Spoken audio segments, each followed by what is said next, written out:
They were in the concentration camp in Germany at that time, World War II. They come and call numbers. Those numbers are going to the gas chamber. There is a young man, his number is called. The guy's terrified. A rabbi came up to him and said, "Son, don't fear this like this." A few days later, the war ended and this man lived.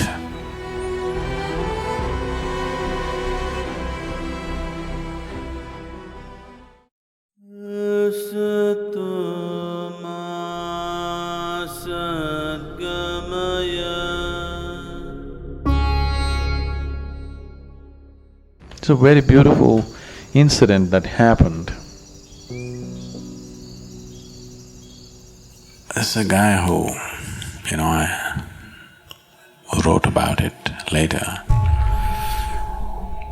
They were in the concentration camp in Germany at that time, World War II. And every day they come and call numbers.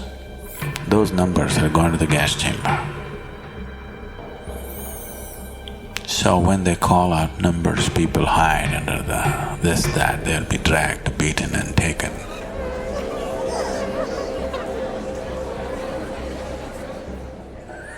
It's a horrible thing.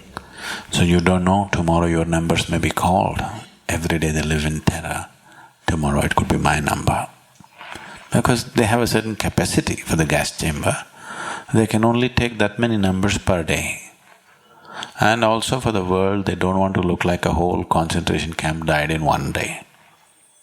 They died slowly out of sickness and illness and this and that. So every day 15, 20 numbers will be called and they have to go.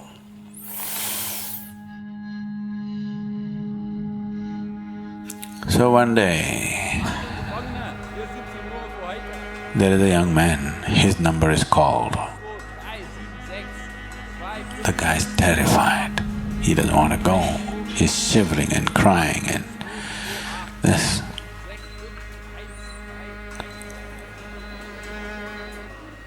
A rabbi came up to him and said, "Son, don't fear this like this." And he took off his shirt, gave it to him, "You wear my shirt with my number, I'll wear yours." In that fear and that overwhelmed with the possibility of death, he took out his shirt and gave it to him. The rabbi wore the shirt and went to the gas chambers.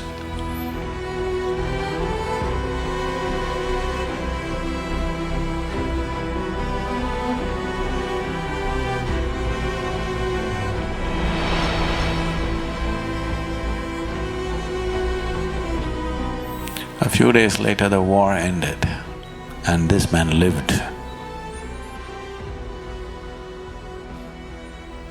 And, somebody actually wore your shirt and went. He could have lived.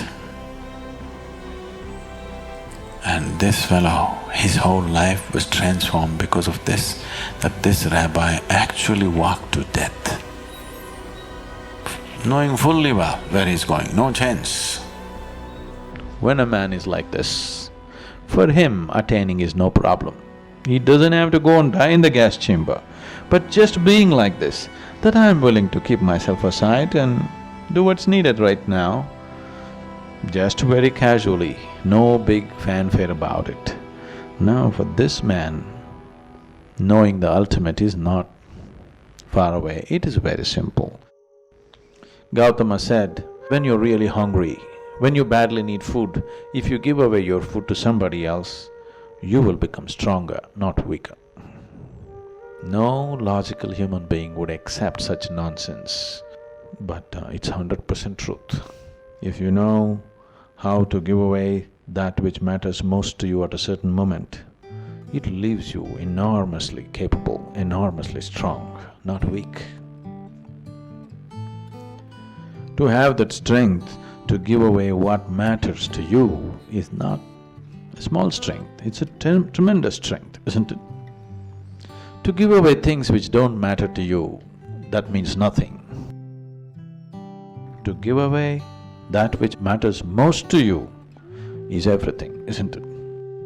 Right now, what matters most to you is yourself, of course, isn't it? You say, no, my child, my husband, my wife, it's not true. What matters most to you is yourself, isn't it?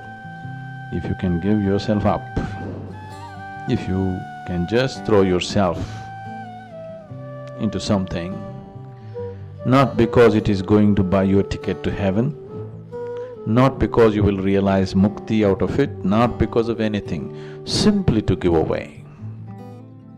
You know, Ramana said, Atmagnanam ati sulabham.